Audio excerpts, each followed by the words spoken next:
What's up, guys? Today we're playing Epic 7 and we're going to be going into Water Expedition, and I'm going to show you a very easy auto team with heroes that you probably already have built or heroes that are on your list to build. Let's go in, we're going to check it out, and we're going to see exactly what this boss is all about. Let's take a look at why you would even do Expedition. It seems like a hassle, but everyone needs something that's going to be on this rewards list. You get a ton of different charms. You get different things to enhance your gear by reforging. You also get a lot of these conversion chests, which you're going to need for endgame gear.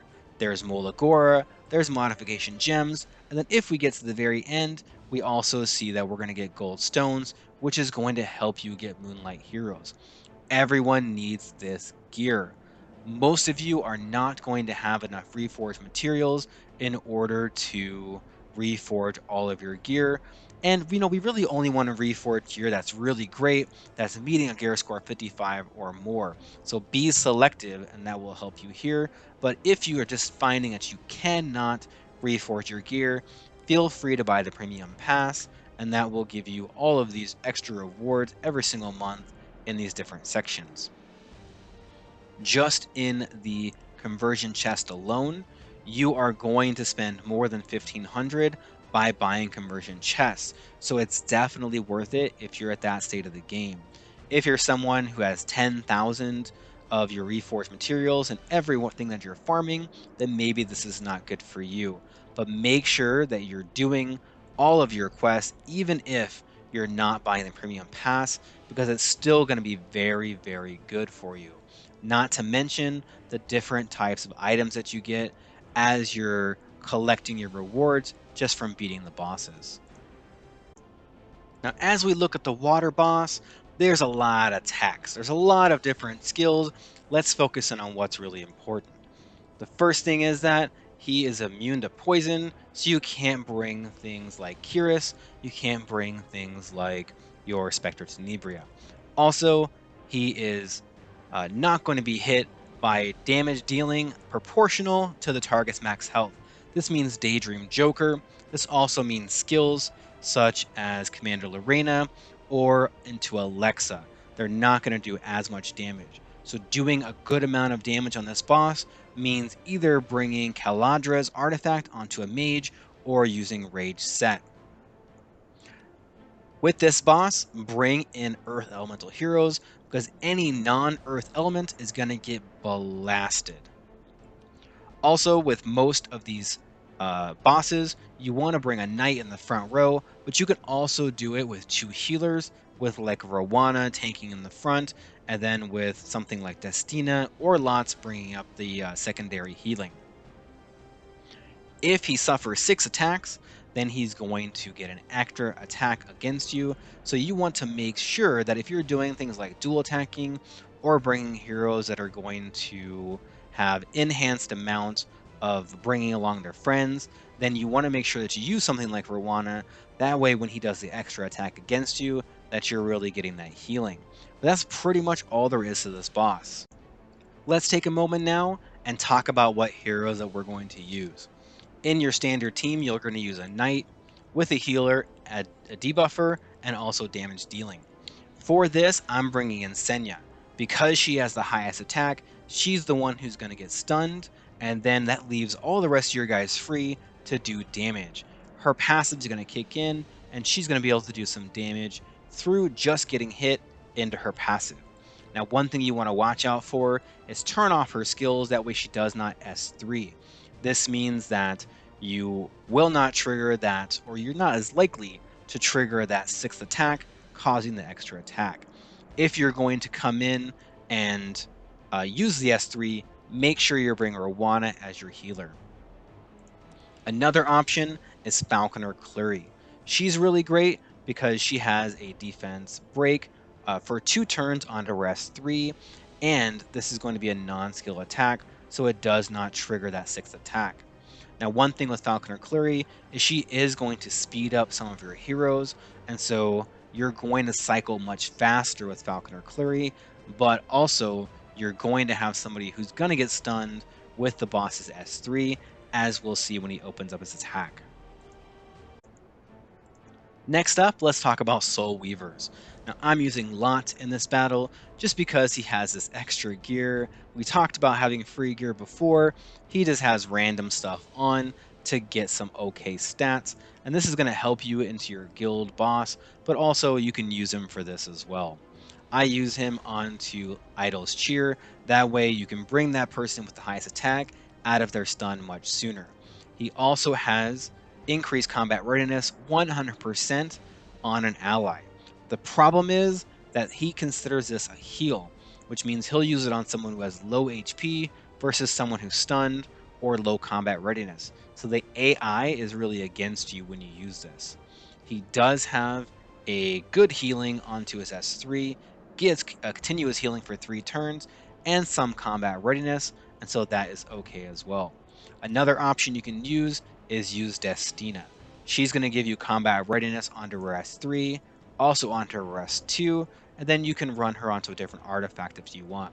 This is a PvP artifact just to give her more healing and effect resist, but if you're going to use her in this way, then I would definitely recommend a different kind of artifact to either give you more healing or that combat readiness. Our debuffer today is Mercenary Helga, which I like a lot. I didn't think I would, but I do really like her. She is on just about free gear because, someone has to use it, right? And it's pretty good. She has 100% crit chance when she's fighting water, so she'll always crit, and she does pretty good damage.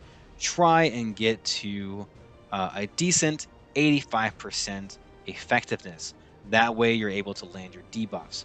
But she does have effectiveness through her S3, so you only need to have, 35% to get your maximum amount to land your debuffs. She has on defense break onto her S1 and to her S2, which I find to be really good, and she has that speed imprint, which is nice as well.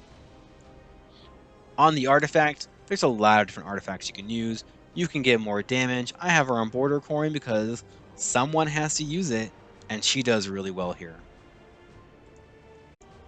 And our main damage dealer is going to be Landy. Now this Landy in particular, I use in the Dark Expedition, and as you know, I like to use the same kind of heroes in different places. That way I don't have to gear up a bunch of heroes.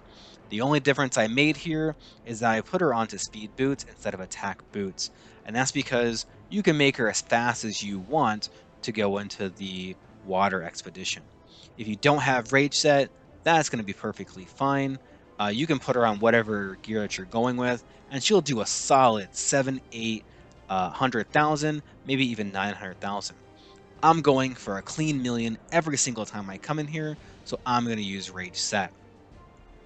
A lot of different heroes that you can use to do this damage. One is also going to be Ram.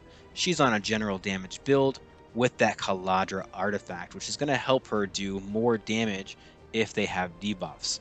Another thing is she brings a defense break, which is really nice, and she cannot be reduced combat readiness, which means that she's going to break out of that stun much faster. Decrease attack on the boss is good. You'll do a little bit, or they'll get hit a little bit less on that boss, which I find to be nice. Another hero that you can use with this is you can come in and you can pull in Sid, who does a fantastic job as well. What you would want to do, what I did, is I would put him onto Dust Devil and then turn off his skills. He's going to do his S1 over and over and over again and do a ton of damage. Now this is going to be somewhat of an RNG type build because with Dust Devil, it only has a 20% chance to proc. If you leave his skills on and he gets this elemental advantage, which he has anyway, he does about the same amount with his skills on and his attack buff as he would with the S1 into a double S1 through your Dust Devil. So these are all very good options. One thing you don't want to do, you don't want to proc this boss too much if you can't live through it. Another thing is you want to make sure that you're coming in with defense break, come in with attack buff, and then make sure that you can do as much damage as you can so that you can really get the rewards and you don't need to have a ton of your friends to help you kill the boss. and you'll achieve your goal much faster by not using open recruitment.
Thank you guys so much for watching. I hope this video helps you get your water expedition team together. That way you're always getting all the rewards that you can in Epic 7, which is really going to help you develop, climb the ladder, and beat harder and harder content. Give me a like if you enjoyed this video. Until next time, happy hunting and good luck on your battles.